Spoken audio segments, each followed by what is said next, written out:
Depression और mental health, ये एक ऐसा मुद्दा है जो हमारे यहाँ अक्सर अनछुआ ही रह जाता है। मेंटल हेल्थ को हम लोग बहुत ज़्यादा ही इग्नोर करते हैं, जबकि ये एक ऐसी सिचुएशन होती है जिसमें सबसे ज़्यादा आपको किसी अपने का साथ चाहिए होता है। कोई ऐसा चाहिए होता है जो आपकी प्रॉब्लम्स को सिर्फ सुने, समझे, सॉल्यूशन दे ना दे कोई मैटर नहीं करता, बस एक साथ, एक पल का साथ। हाँ मैं हूँ, मैं तुम्हारी बात सुन रहा हूँ, इतना ही काफ़ी होता है। अभी कुछ दिन पहले हम में से कई लोगों ने न्यूज़ में देखा होगा, डॉक्टर हेमिका गाज़ियाबाद की थी, जो एक साइकेट्रिस्ट थी। उसके बाद भी उन्होंने सुसाइड कर लिया। और ऐसा ये इकलौता केस नहीं है, बहुत सारे लोग ऐसे होते हैं जो डिप्रेशन में होते हुए भी अपने आप को समझ नहीं पाते हैं, बता नहीं पाते हैं, हेल्प नहीं मांग पाते हैं, और उन सब का फाइनल टर्मिनेशन सुसाइड में होता है। वो थी डॉक्टर थी, साइकेट्रिस्ट थी, उन्हें पता रहा होगा, उन्हें मालूम होगा कि मुझे अब मेंटल हेल्थ के इश्यूज़ हो रहे हैं, बट हम अपने आप को इतना स्ट्रॉन्ग मानते चलते हैं ना। ये सोसाइटी हमें ये बता देती है कि आपके पास सब कुछ है, आपके पास एक परफेक्ट लाइफ है, आपको तो उदास होने का हक ही नहीं है।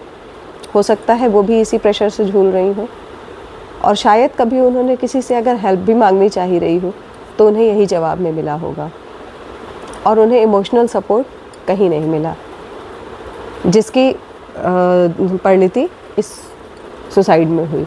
और ऐसे बहुत सारे केस हमारे आपके आसपास में सडनली होते रहते हैं कि कोई हंसमुख खुशमिजाज इंसान, सडनली हमें उसकी ऐसी न्यूज़ पता चलती है तो हम शॉक्ड हो जाते हैं, लेकिन ये अनएक्सपेक्टेड नहीं होता है।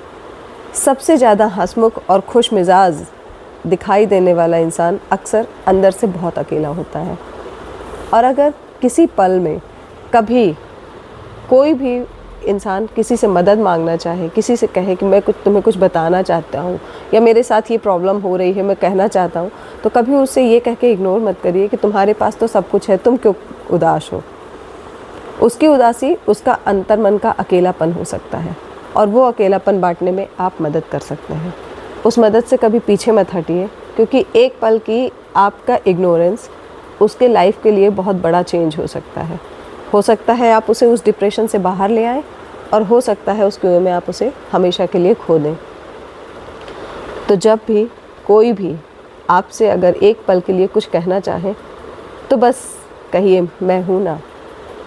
और इसीलिए मैं इस पेज को मैं इतना से ज़्यादा बढ़ाने के लिए बात कहती हूँ, क्योंकि हम जितनी ज़्यादा मोहल्लेदारी करेंगे, ज़रूरी नहीं है कि आपको हर किसी के साथ एक हेल्दी मोहल्लेदारी ही मिले या हेल्दी रिलेशंस, अच्छे लोग ही मिले, लेकिन उनमें कहीं ना कहीं कभी ना कभी कोई ना कोई ऐसा ज़रूर मिलेगा जो आपके इस इमोशनल बर्डन को हैंडल कर सके, शेयर कर सके, और आपके दिमागी प्रेशर को कम कर देगा, और आपको इस सुसाइड या डिप्रेशन से बाहर लेके आएगा, इस टेंडेंसी से बाहर लेके आएगा, या आप उसकी मदद कर पाएंगे और आप उसे बाहर लेके आएंगे।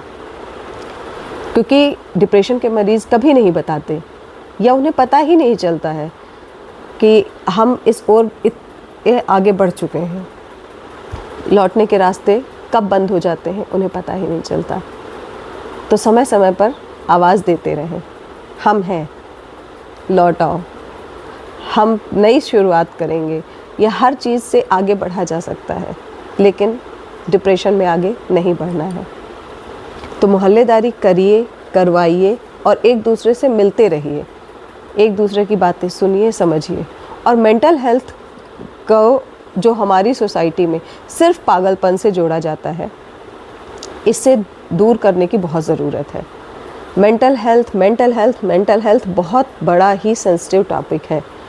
इसका पागलपन से कोई सरोकार नहीं है, वो सिर्फ एक इसका पार्ट हो सकता है, पूरी मेंटल हेल्थ नहीं हो सकती है।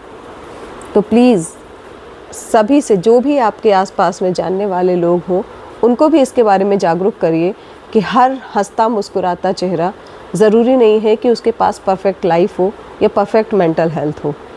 उसे भी सुने जाने की, समझे जाने की ज़रूरत होती है।